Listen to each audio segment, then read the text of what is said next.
Hello friends, कैसे हैं आप सभी। तो ये जो हम डिस्कस कर रहे हैं बीपीएससी का प्रीवियस ईयर क्वेश्चंस डिस्कस कर रहे हैं, जिसमें 69वीं से लेके आपको 60वीं तक का क्वेश्चन शामिल है। तो हम लोग ऑलरेडी जो है 69वीं बीपीएससी का ऑल सब्जेक्ट कवर कर लिया है।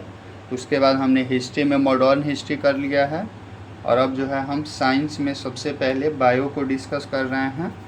तो बायो में आपको 69 बीपीएससी से लेके और 60वीं तक टोटल 106 क्वेश्चन पूछे गए हैं।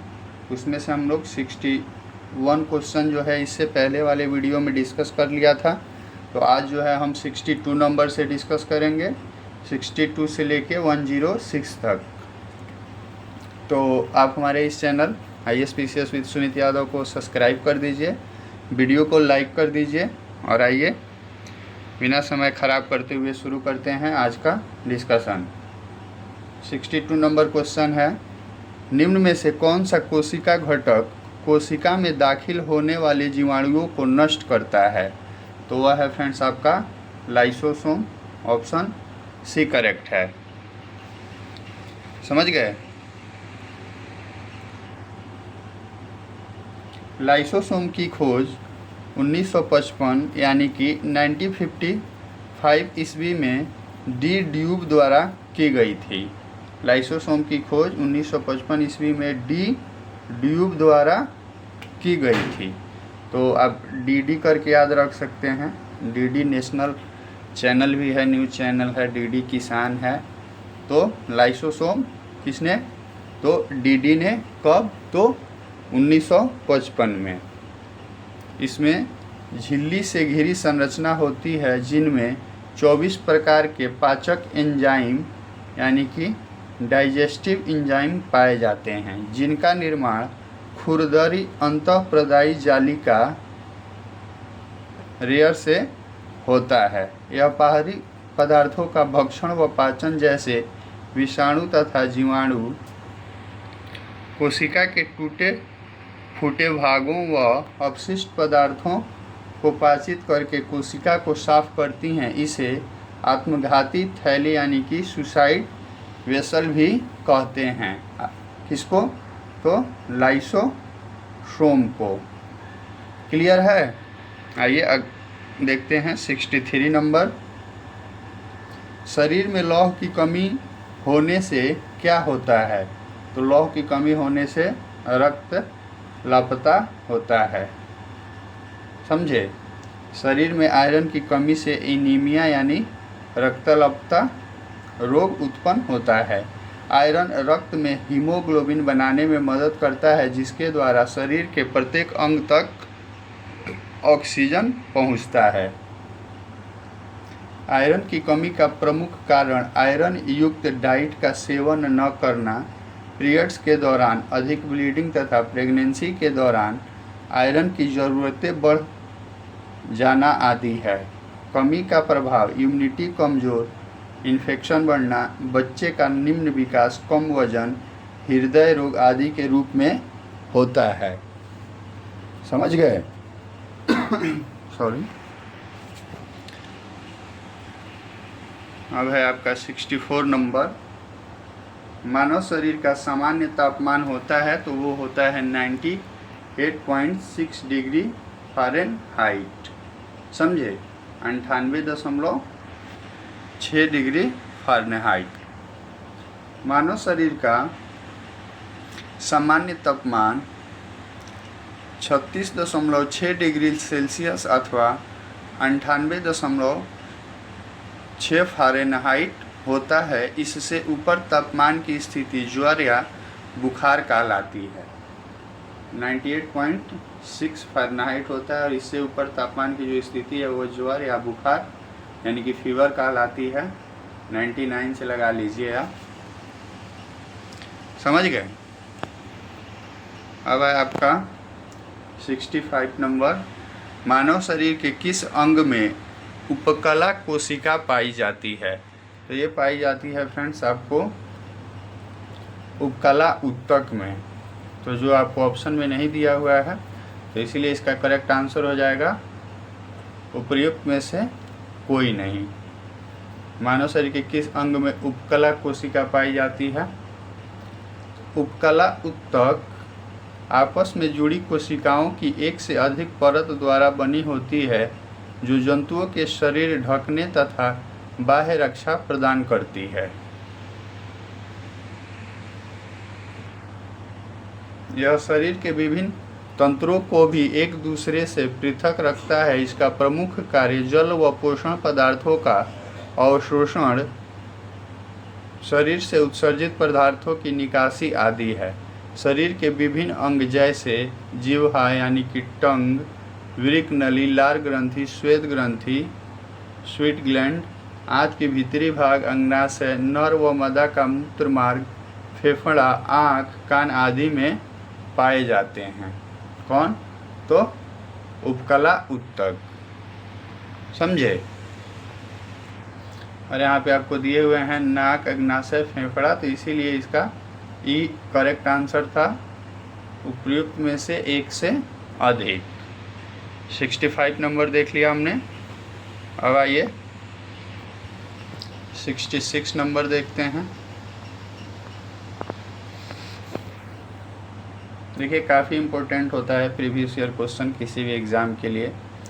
लिखा है आंत ज्वर रोग मानव शरीर के किस अंग को प्रभावित करता है? तो यह करता है फ्रेंड्स आंत को। ऑप्शन डी में दिया हुआ है। आंत ज्वर रोग मानव शरीर के आंत को प्रभावित करता है। आगे देखते हैं। प्रभावित अंग है और रोग है। फेफड़ा टीबी, प्लेग, निमोनिया से प्रभावित होता है। आंत जो है टाइफाइड और हैजा से प्रभावित होता है। श्वास नली जो है डिप्थीरिया, काली खांसी से। और तंत्रिका जो है वह टिटनेस या और कोल्ड से।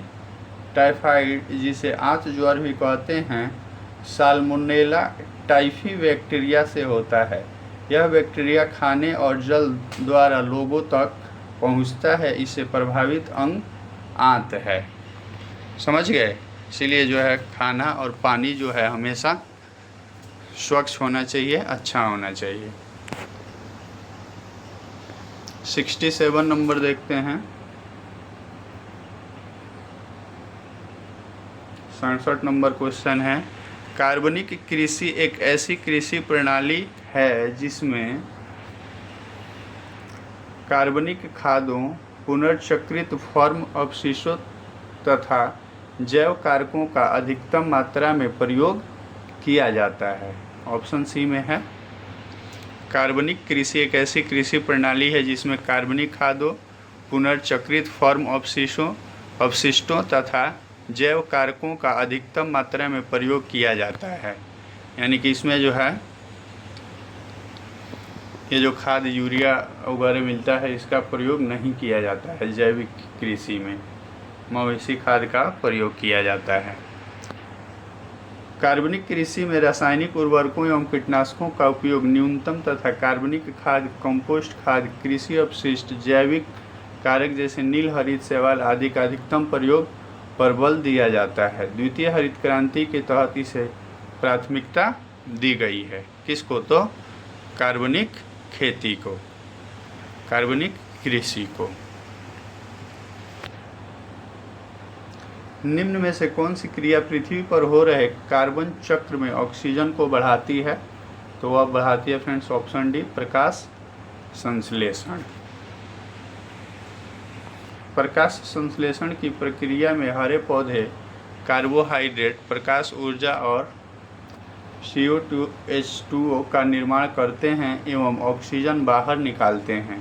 पृथ्वी पर कुल प्रकाश संश्लेषण का 90% भाग जलीय पौधों व शैवालों द्वारा होता है। समझ गए?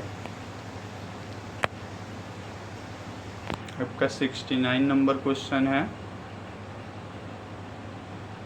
निम्न में से समवहनी पौधे को चुनिए। तो वह है आपका फर्न, जो ऑप्शन डी में है, यह समवहनी पौधा है। समवहनी पौधे वेस्कुलर प्लांट्स और ट्रेसोफाइट्स में जल एवं खनिजों को भूमि से पादप के विभिन्न अंगों तक ले जाने के लिए उत्तक जाइलम फ्लोएम होते हैं। उदाहरण fern, marsilea, horsetail, pines, cycas, cactus, शंकुधर वृक्ष, ताड़ का पेड़, ये सब क्या हैं? तो संवहनी पौधे हैं।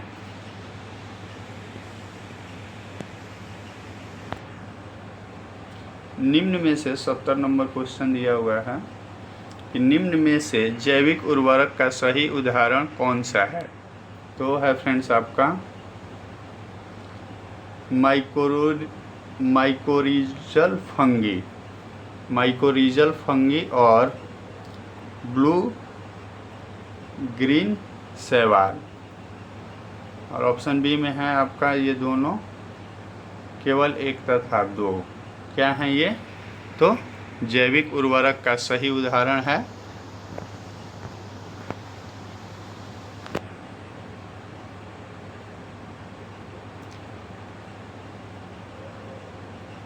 जैव उर्वरक विशेष सूक्ष्मजीवों एवं किसी नमी धारक पदार्थ के मिश्रण होते हैं। उदाहरण राइजोबियम, एजेटोबैक्टर,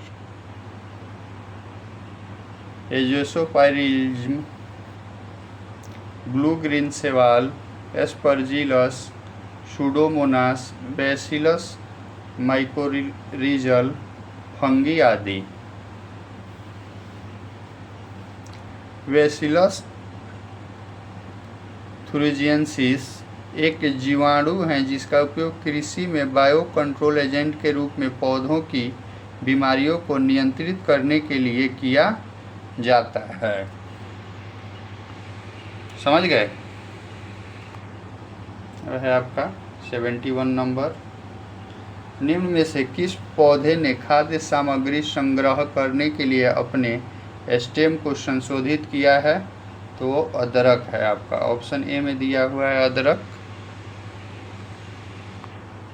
पौधे का वह भाग जो प्रकाश की ओर वृद्धि करता है तना यानी कि स्टीम कहलाता है। उदाहरण अदरक, हल्दी, आलू, प्याज आदि। जबकि गाजर, चुकंदर तथा मूली जड़ का उदाहरण है। तना का उदाहरण क्या क्या है? तो अदरक है, हल्दी है, आलू है, प्याज है। और गाजर, चुकंदर तथा मूली क्या हैं? तो ये जड़ का उदाहरण है। समझ गए? अब है आपका 72 नंबर क्वेश्चन। 72 नंबर क्वेश्चन देखते हैं।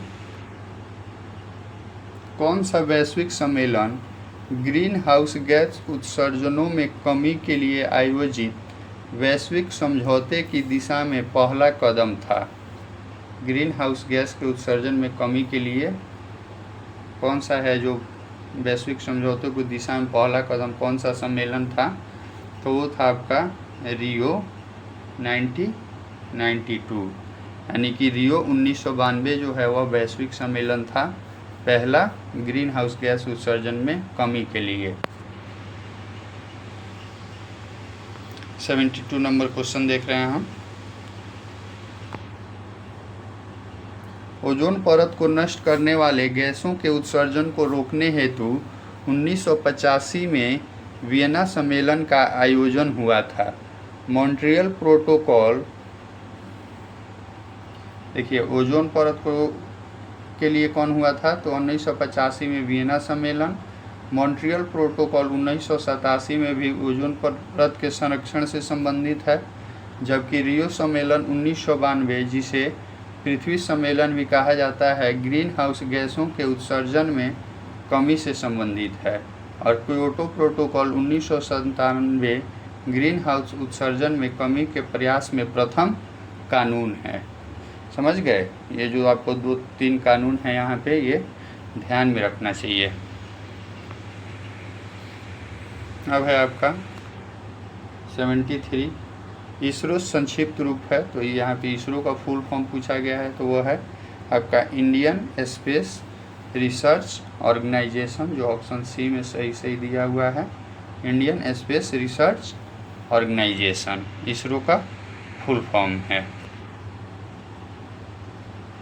ISRO Indian Space Research Organisation ISRO Bharat का राष्ट्रीय अंतरिक्ष संस्थान है जिसका मुख्यालय बेंगलुरु में स्थित है।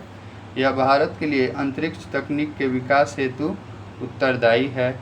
Mangalyaan, Chandrayaan, PSLV, GSLV rocket आदि इसकी महत्वपूर्ण उपलब्धियां रही हैं। किसकी? तो इसरो की। और मुख्यालय कहाँ है इसका? तो बेंगलुरु में है।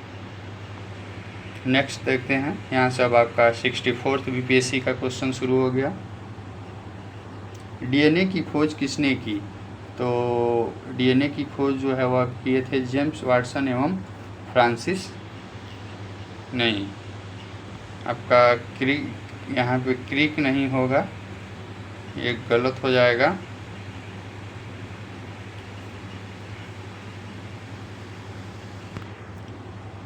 डीएनए की खोज किसने की? तो ऑप्शन ई में है आपको उपरोक्त में से एक से अधिक। तो जेम्स वाटसन एवं फ्रांसिस क्रिक के साथ साथ आपको एक लोग और थे, तो आइए वो देख लेते हैं।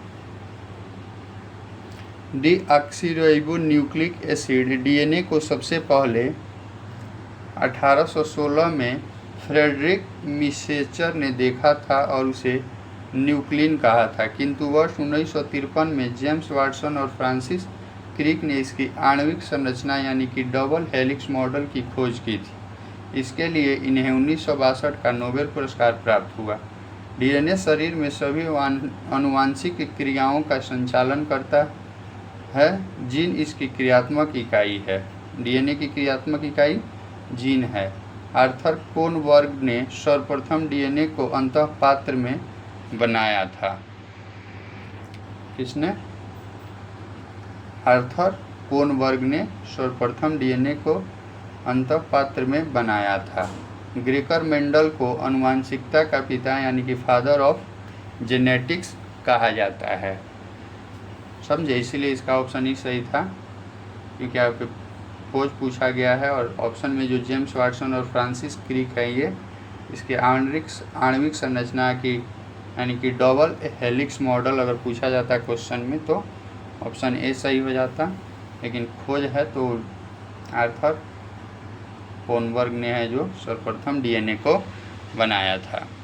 और ग्रेगर मेंडल को आनुवांशिकता यानी कि फादर ऑफ जेनेटिक्स कहा जाता है। अब है आपका 75 नंबर क्वेश्चन। 75 नंबर क्वेश्चन देखते हैं। ट्राइग्लिसराइड क्या है? ट्राइग्लिसराइड क्या है? तो यह आपको वसा है। ऑप्शन सी में दिया हुआ है वसा।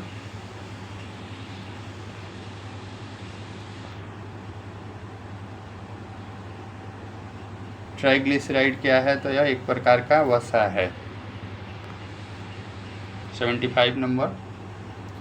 ट्राइग्लिसराइड वसा कोशिकाओं यानी कि फैट सेल से संचित है। शरीर में पाए जाने वाला वसा का एक प्रकार है। इसका निर्माण हमारे शरीर में भोजन से प्राप्त अप्रयुक्त ऊर्जा द्वारा होता है। किसका? तो ट्राइग्लिसराइड का। 76 नंबर देखते हैं। इलेक्ट्रोएन्सेफेलोग्राम ईईजी निम्न में से किसकी निगरानी के लिए उपयोग होता है? तो जो आपको इलेक्ट्रोएन्सेफेलोग्राम ईईजी है वह मस्तिष्क के निगरानी के लिए उपयोग होता है। ऑप्शन डी करेक्ट है। इलेक्ट्रॉनिक ईईजी का नाम दिया हुआ है आपको यहाँ पे इलेक्ट्रोएन्सेफेलोग्राम द्वारा मस्तिष्क की विकृतियों का पता लगाया जाता है। इलेक्ट्रोकार्डियोग्राफ द्वारा हृदय संबंधी असमानताओं को जाना जाता है और सीटी स्कैन द्वारा शरीर के किसी विकृति तथा मैग्नेटिक रेजोनेंस इमेजिंग एमआरआई द्वारा शरीर की विकृति का पूर्णतः सही पता लगाया जाता है। समझिए? तो ईईजी किससे संबंधित है? तो मस्तिष्क से। 77 नंबर क्वेश्चन है, शरीर का तापक्रम नियंत्रित करता है, तो यह है आपको हाइपोथैलेमस, ऑप्शन बी करेक्ट है। यह रिपीट क्वेश्चन है, इसके पहले वाले भी लेक्चर में यह क्वेश्चन आ चुका है, तो क्वेश्चन रिपीट होते हैं प्रीवियस ईयर।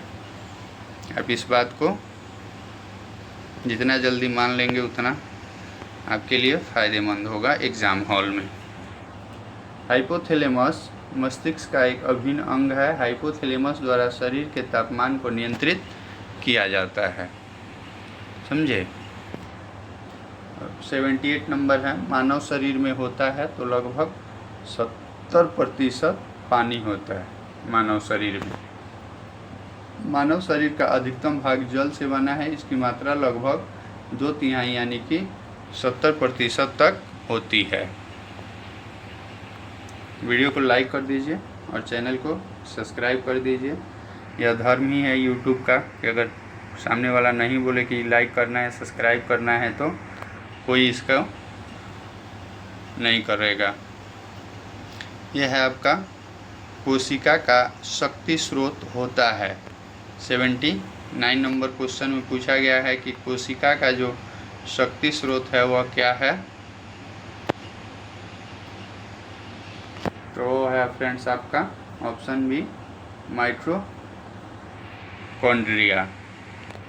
कोशिका का शक्ति स्रोत यानी कि पावर हाउस क्या है, तो माइटोकॉन्ड्रिया है। 106 नंबर क्वेश्चन तक हम डिस्कस करेंगे, तो बहुत ज़्यादा लंबी वीडियो नहीं होगी। माइटोकॉन्ड्रिया की खोज वर्ष 1880 में रिचर्ड अल्टमैन ने की थी तथा बेंडा द्वारा इसे बायोप्लास्ट कहा गया। इसे कोशिका का ऊर्जा गृह यानी कि पावर हाउस ऑफ सेल कहा जाता है। माइटोकॉन्ड्रिया में स्वयं के डीएनए व राइबोसोम होते हैं जो खुद अपनी प्रोटीन का निर्माण करते हैं। यह ऊर्जा को एटीपी यानी कि एडेनोसाइन ट्रिप्सोफेट के रूप में संग्रहित करती है। माइटोकॉन्ड्रिया क्या है फ्रेंड्स, तो कोशिका का ऊर्जा गृह यानी कि पावर हाउस ऑफ सेल है। इसकी खोज जो है वह वर्ष 1880 में रिचर्ड अल्टमैन ने की थी तथा बेंडा द्वारा इसे बायोप्लास्ट कहा गया। किसे? माइटोकॉन्ड्रिया को। समझ गए? आपका है 80 नंबर, एड्स निम्न कारणों में से किसके द्वारा होता है, तो यह विषाणु यानी कि वायरस के द्वारा होता है, ऑप्शन सी करेक्ट है। एड्स एक विषाणुजन्य रोग है। यह HIV यानी कि ह्यूमन इम्यूनोडिफिशियंसी वायरस से होता है। अन्य विषाणु जनित रोग डेंगू, पोलियो, चेचक, खसरा, रेबीज, हर्पीज आदि हैं। एड्स मानव प्रतिरक्षी तंत्र इम्यूनो सिस्टम को कमज़ोर कर देता है। इसका जो टेस्ट है वह इलिसा या इला वेस्टर्न ब्लॉट पॉलीमरेज श्रृंखला अभिक्रिया PCR द्वारा किया जाता है। क्या होता है एड्स में, तो जो मानव का इम्यून सिस्टम है यानी कि प्रतिरक्षी तंत्र है वह कमज़ोर हो जाता है, समझे। और जो विश्व एड्स दिवस है वह 1 दिसंबर को मनाया जाता है, ये भी ध्यान में रखेंगे। यह भी जो है रिपीटेड क्वेश्चन है BPSC द्वारा। अब यहाँ से आपको 63 यानी कि 63वीं BPSC के क्वेश्चन शुरू हो गए। 81 नंबर क्वेश्चन है, मानव तंत्र में इंसुलिन किसका चयापचय यानी कि मेटाबॉलिज्म नियंत्रित करता है। इंसुलिन तो यह करता है आपको कार्बोहाइड्रेट का, जो ऑप्शन बी में दिया हुआ है, तो ऑप्शन बी करेक्ट है। कार्बोहाइड्रेट इंसुलिन मेटाबॉलिज्म नियंत्रित करता है। इंसुलिन अग्नाशय के एक भाग लैंगरहैंस का द्वीपिका के बीटा कोशिका द्वारा स्रावित होता है। इसकी खोज वेंटिंग तथा वेस्ट ने की थी। इंसुलिन की खोज किसने की थी, तो वेंटिंग तथा वेस्ट यानी कि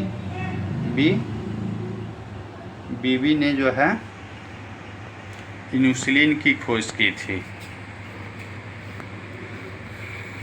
यह कोशिका में ग्लूकोज से ग्लाइकोजन बनाने की प्रक्रिया को प्रेरित करता है। चूँकि ग्लूकोज कार्बोहाइड्रेट का एक स्वरूप है, अतः इंसुलिन कार्बोहाइड्रेट के मेटाबॉलिज्म को नियंत्रित करता है।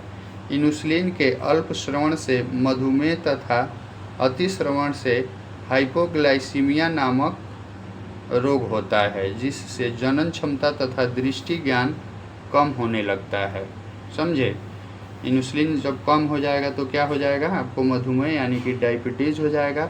अगर बढ़ जाएगा तो क्या हो जाएगा? तो हाइपोग्लाइसीमिया नामक रोग हो जाएगा, जिससे जनन क्षमता तथा दृष्टि ज्ञान कम होने लगता है। अब आपका आ गया 82 नंबर क्वेश्चन। 82 नंबर क्वेश्चन है, निम्नलिखित में से एंटीबायोटिक है। तो पेनिसिलिन जो है ऑप्शन ए में दिया हुआ है, यह क्या है? एंटीबायोटिक है। आपका बी में है एस्पिरिन, फिर पैरासीटामोल, फिर सल्फाडाइजिन। ये क्या है? तो ये सारी मेडिसिन्स हैं। तो इसमें पूछा गया है कि एंटीबायोटिक कौन सी मेडिसिन है, तो वह है पेनिसिलिन। ऑप्शन ए करेक्ट है। एंटीबायोटिक का उपयोग बैक्टीरिया जनित बीमारियों के उपचार में होता है। उदाहरण पेनिसिलिन, स्ट्रेप्टोमाइसिन, टेरामाइसिन, एक्टिडी, सल्फाडाइजिन आदि। जबकि एस्पिरिन तथा पैरासीटामोल बुखार, शरीर दर्द निवारण में उपयोग होता है। पैरासीटामोल से तो आप लोग वाकिफ़ होंगे ही। अब आइए 83 नंबर क्वेश्चन देखते हैं। निम्नलिखित में से कौन सा मुख्यतः कार्बोहाइड्रेट है? तो चावल जो है फ्रेंड्स कार्बोहाइड्रेट का मुख्य स्रोत है। चावल कार्बोहाइड्रेट का मुख्य स्रोत होता है। चावल में 90% कैलोरी ऊर्जा कार्बोहाइड्रेट से आती है। अब यहाँ पे 60 से 62 एक ही साथ जो पेपर हुआ था उसके क्वेश्चन आ गए 87 से। निम्न में से नकदी फसल कौन सी नहीं है? तो जूट है, तो ये तो बिकेगा। मूंगफली भी, गन्ना भी। ज्वार जो है यह नकदी फसल नहीं है, यानी कि ऑप्शन सी। देखिए, जिस फसल को हम लोग बाज़ार में बेचने के लिए उगाते हैं ना, उसको नकदी फसल कहा जाता है।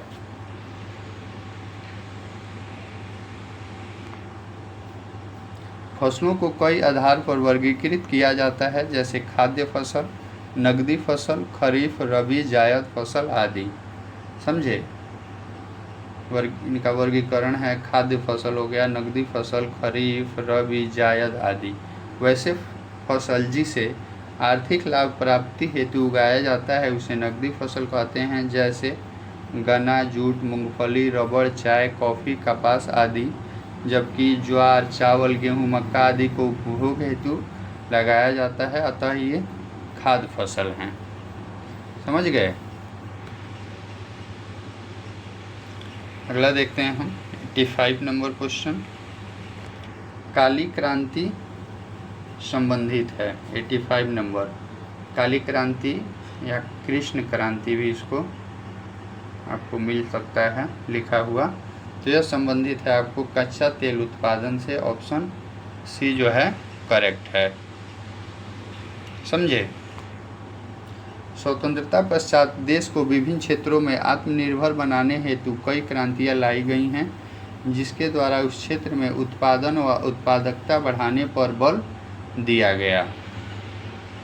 तो ये काली क्रांति कच्चा तेल उत्पादन से संबंधित है। यहाँ पे दिया हुआ है आपका क्रांतियाँ और क्षेत्र।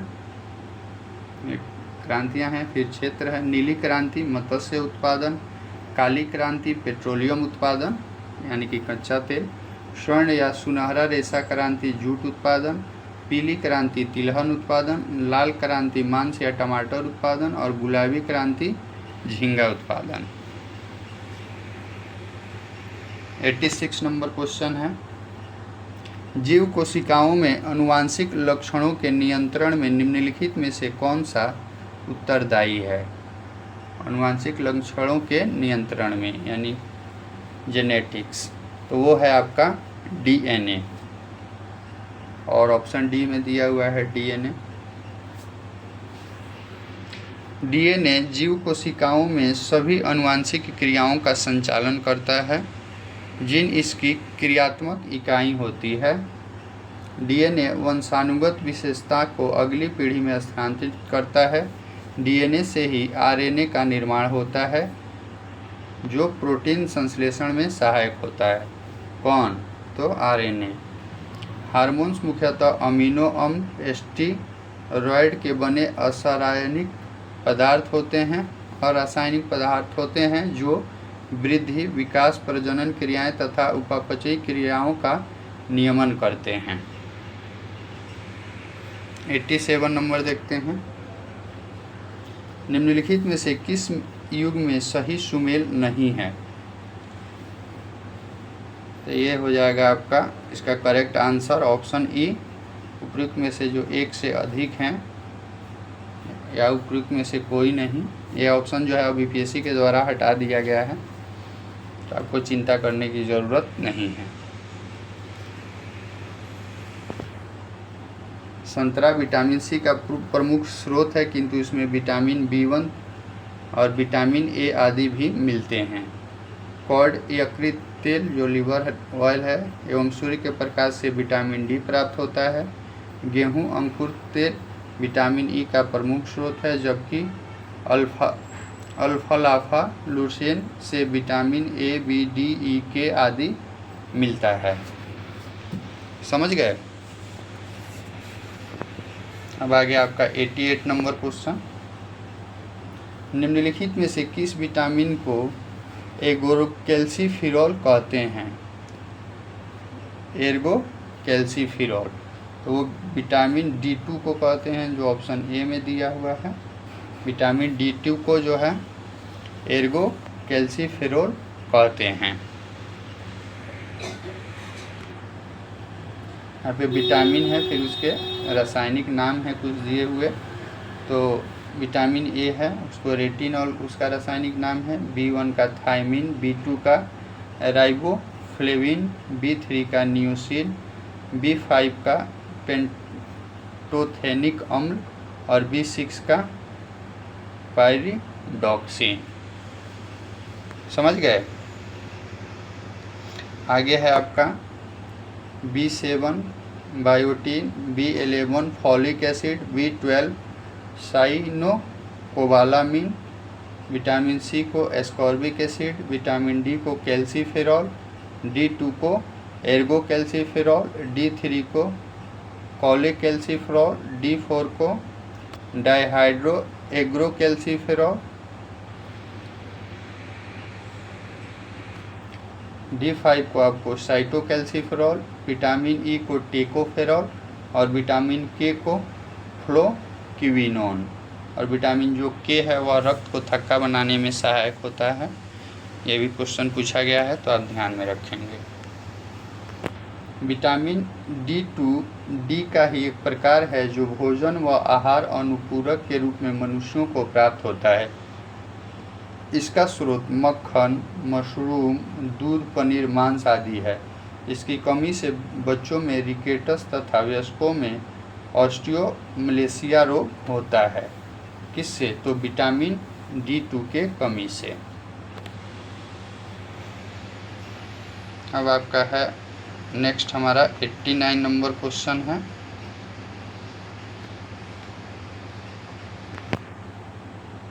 निम्नलिखित में से कौन सा युग में सही सुमेलित नहीं है? तो ये है आपका ऑप्शन बी जो है सही सुमेलित नहीं है। बाकी सब सही सुमेलित हैं। रेटिनॉल, जीरोपैथेलेमिया, साइनोकोबालामिन, रक्त लापता, एर्गोकैल्सिफेरॉल, रिकेटस। समझे? 89 नंबर क्वेश्चन देख रहे हैं। टेकोफेरॉल का जो है बेरी गलत संबंधित है।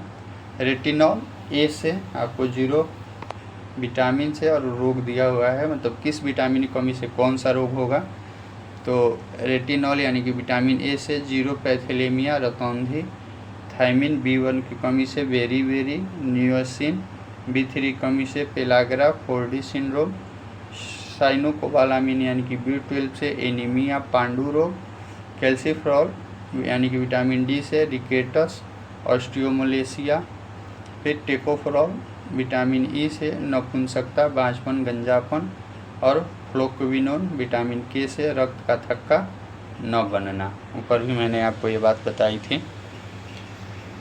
अब 90 नंबर क्वेश्चन है इन्सुलिन। तो इन्सुलिन क्या है? तो यह प्रोटीन है। ऑप्शन डी करेक्ट हो जाएगा। इन्सुलिन अग्नाशय के एक भाग लैंगरहैंस की द्वीपिका के बीटा कोशिका से स्रावित एक हार्मोन है। रासायनिक दृष्टि से यह एक पेप्टाइड यानी प्रोटीन है जो शरीर में ग्लूकोज की मात्रा को नियंत्रित करता है।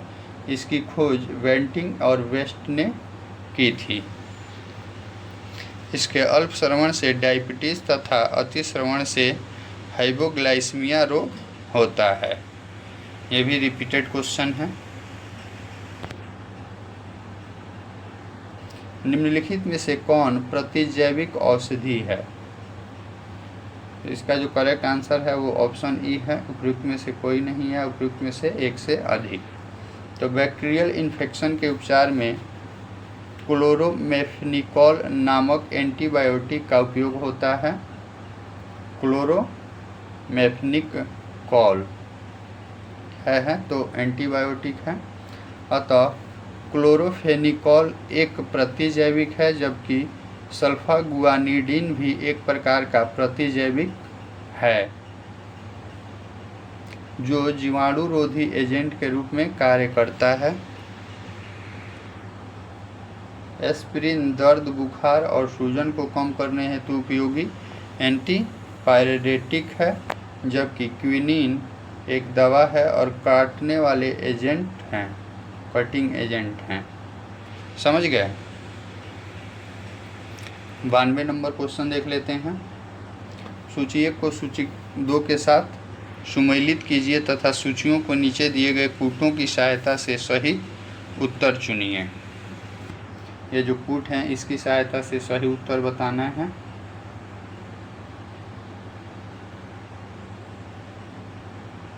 तो जो सही कूट है वो आपका ऑप्शन सी यानी कि एस्पार्टम 3 नंबर में जाएगा। कृत्रिम मधुरक।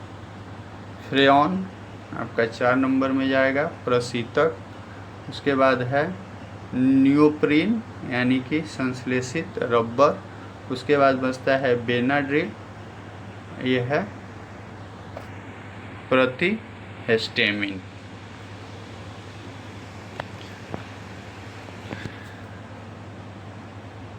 एस्पार्टम व्यापक रूप से प्रयोग में आने वाला कृत्रिम मधुरक है। यह सुक्रोज से 100 गुना अधिक मीठा होता है। फ्रेयॉन एक प्रशीतक एजेंट है। नियोप्रीन को संश्लेषित रबड़ कहते हैं जिसका निर्माण क्लोरोप्रीन के बहुलीकरण द्वारा होता है। बेनाड्रिल एक एंटीहिस्टामिन एजेंट है जिसका प्रयोग एलर्जी तथा अन्य प्रकार की बीमारियों में किया जाता है। 93 नंबर देखते हैं। निम्नलिखित में से कौन सा हार्मोन स्तन ग्रंथियों से दुग्ध का स्राव होने में भूमिका निभाता है? तो वह है आपका ऑक्सीटोसिन। ऑप्शन डी में है ऑक्सीटोसिन।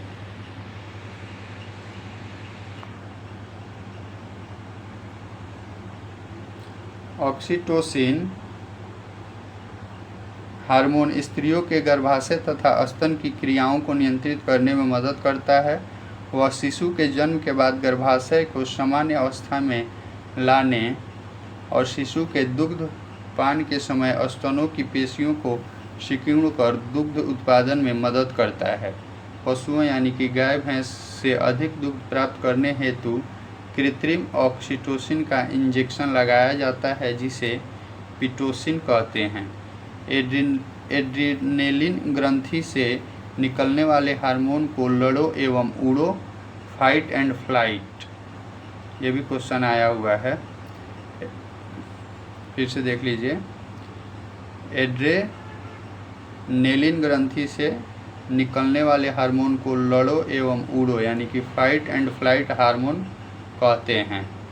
थायरॉक्सिन रक्तदाब को बढ़ाने ऊतक वृद्धि, जबकि प्रोजेस्टेरॉन स्तन वृद्धि तथा मासिक धर्म का नियमन करता है। समझ गए। 94 नंबर क्वेश्चन, निम्नलिखित में से कौन सा विटामिन प्रतिस्कंदक विषों के प्रति विष प्रतिकारक के रूप में प्रयोग किया जाता है? तो वह है आपका ऑप्शन डी, विटामिन के। प्रतिस्कंदक विषों के प्रति विष प्रतिकारक के रूप में विटामिन के का प्रयोग किया जाता है।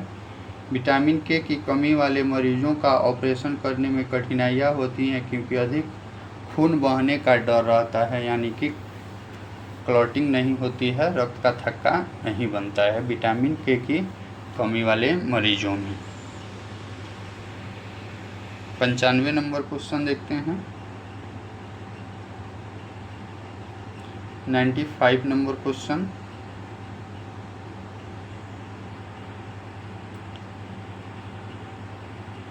पंचानवे नंबर क्वेश्चन है फ्रेंड्स। सूची 1 को सूची दे से सम्मिलित कीजिए तथा सूचियों के नीचे दिए गए कूट का प्रयोग कर सही उत्तर चुनिए। तो जो सही कूट है वो आपका ऑप्शन बी है। तो त्वचा कैंसर, 2 में आ जाएगा परावैंगनी प्रकाश, उसके बाद है ध्वनि प्रदूषण, ये आ जाएगा डेसिबल, उसके बाद है वैश्विक तापन, ये आ जाएगा कार्बन डाइऑक्साइड, उसके बाद है ओजोन छिद्र, ये हो जाएगा आपका क्लोरोफ्लोरोकार्बन। समझ गए। 96 नंबर क्वेश्चन देखते हैं। टोटल जो है इसमें 106 नंबर क्वेश्चन तक हम डिस्कस करेंगे। तो प्लीज़ आप वीडियो को लाइक कर दीजिए, अगर यहाँ तक वीडियो में बने हुए हैं तो चैनल को सब्सक्राइब भी कर दीजिए। मानव शरीर में विटामिन ए भंडारित होता है, तो वह लीवर में होता है, यानी कि यकृत में। ऑप्शन ए सही है। विटामिन ए वसा में घुलनशील तथा मानव शरीर द्वारा यकृत में संचित होता है। इसका रासायनिक नाम रेटिनॉल है, जिसकी कमी से रतौंधी होता है। इसे संक्रमण रोधी विटामिन भी कहते हैं, विटामिन ए को। अब 97 नंबर है, रक्त कैंसर यानी कि ल्यूकीमिया की रोकथाम में प्रयोग किया जाने वाला रेडियो समस्थानिक है। तो आपका कोबाल्ट 60 भी है और फास्फोरस 32 भी है, इसीलिए इसका करेक्ट आंसर ऑप्शन ई होगा। उपयुक्त में 1 से अधिक। फास्फोरस 32, 32 तथा कोबाल्ट 60 यानी कि कोबाल्ट 60 का उपयोग ल्यूकीमिया यानी कि रक्त कैंसर के इलाज में किया जाता है। फास्फोरस 32 सोडियम फास्फेट का रेडियोधर्मी रूप है। आयोडीन 131 का उपयोग थायराइड ग्रंथि से संबंधित रोगी की पहचान और कोबाल्ट 60 द्वारा कैंसर ग्रसित अंग की पहचान की जाती है। सोडियम 24 को शरीर में इंजेक्ट करके ट्रेसर के रूप में इस्तेमाल किया जाता है। 98 नंबर देखते हैं। निम्नलिखित में से किसकी मात्रा अम्ल वर्षा में सबसे अधिक होती है? तो वो होती है आपको H2SO4। ऑप्शन सी करेक्ट है।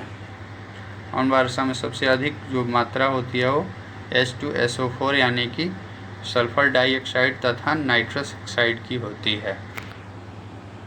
सल्फर डाइऑक्साइड तथा नाइट्रस ऑक्साइड गैसें वायुमंडल में उपस्थित ऑक्सीजन और जल से अभिक्रिया कर सल्फ्यूरिक अम्ल यानी कि H2SO4 तथा नाइट्रिक अम्ल HNO3 बनाती हैं, जो वर्षा जल के साथ पृथ्वी पर गिरती है, जिसे अम्ल वर्षा यानी कि एसिड रेन कहते हैं।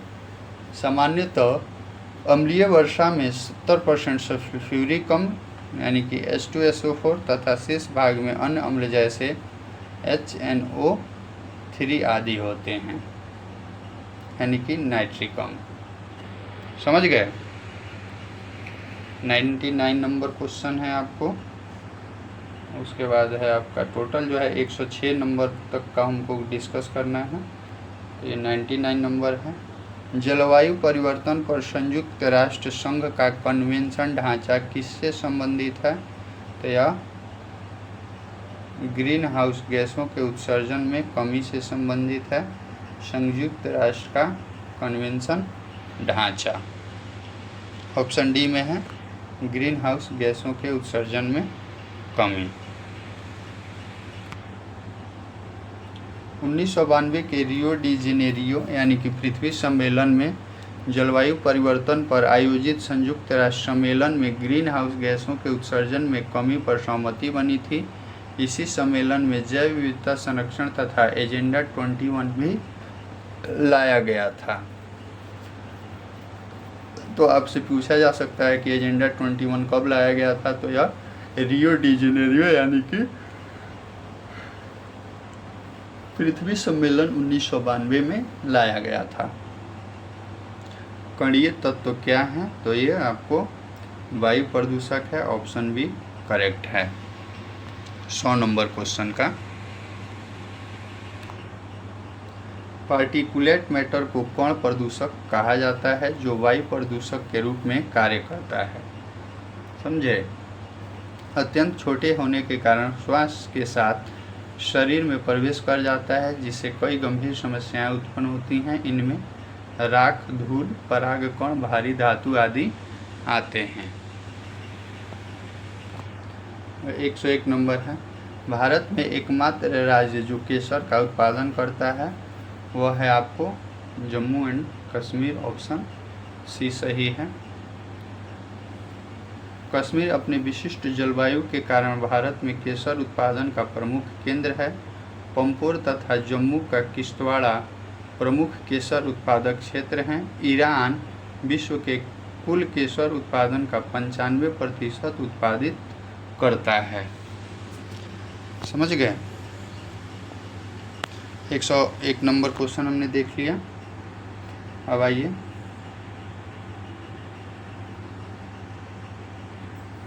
100 यहाँ से जो है आपको 56वीं से 59वीं बीपीएससी शुरू हो गया। समझे? क्या कोई हमको ज़रूरत नहीं है क्योंकि 10 ईयर का क्वेश्चन जो है सफिशिएंट है हमारे लिए लाइट हाउस के रूप में काम करने के लिए या जानने के लिए कि किस प्रकार के प्रश्न जो है साइंस में बायोलॉजी वाले पार्ट से पूछे जाते हैं। तो 10 साल से ऊपर का क्वेश्चन देखने का ज़रूरत नहीं है। क्वेश्चन जो भी रिपीट होंगे वो 10 साल के अंदर से ही होंगे। समझ गए? तो आगे भी जो है हम कंटिन्यू करेंगे डिस्कशन को। अगला सब्जेक्ट जो भी होगा हम लेके आएंगे। अगर आप कमेंट में बताते हैं तो उस पर हम डिस्कशन कर सकते हैं। तो चलिए, थैंक यू फॉर डिस्कशन। मिलते हैं आपसे अगले वीडियो में। तब तक के लिए जय हिंद, जय भारत।